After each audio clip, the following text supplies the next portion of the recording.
কথা বুঝে আসছে। অনেকে ঝেড়ে ঝেড়ে অনেক কিছু করছে, যেমন আজকে আমরা দেখতে পাচ্ছি।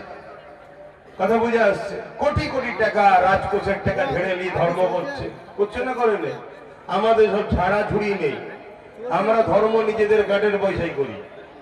মসজিদের জন্য 1 টাকা 2 টাকা 5 টাকা 100 টাকা 10 টাকা 1000 টাকা 10,000 টাকা, যার যেমন আওকাত আছে আমার কমে, তারা দিয়ে মসজিদ বানায়। এটা যুগ যুগ ধরে চলে আসছে, তাই তো নাকি? মাদ্রাসাও এইভাবে বানাই আমরা, আবার এই জলসাও আমরা এইভাবেই করি।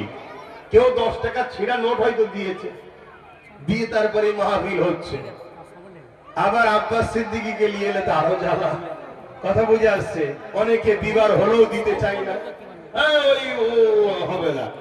এরপরও আবার কিছু মহব্বতের লোক আছে যে ভাইজান এলেই দেবো, অন্যজন এলে দেবো না। এই সব নিয়েই দুনিয়াদারি আমাদের চলছে। শেষ কথা হলো এটাই, আমরা ধর্ম করি আমাদের গাঁটের পয়সায়।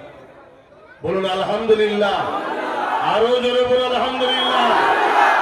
অন্য কারো পয়সায় ফোটানি আমরা দেখাই না। তাই আমাদের চিয়ানো নেই বাপ, ধুলোতে বসতে হবে, ধুলোতেই আপনাদেরকে বসতে হবে। তাই আমি চাইবো আপনারা এই সুযোগে সালাম পড়তে পড়তে বসার মতো জায়গা করে নেবেন, আর না হয় তখন ঠেলাঠেলি করবেন, খুব কঠিন অন্যায় হবে। কেন এই ধর্মীয় জলসা, এখানে হই হই করার জায়গা নয়। এটা মনে থাকবে তো? হ্যাঁ, একটু সালাম পড়ে নেন। ইয়া নবী সালাম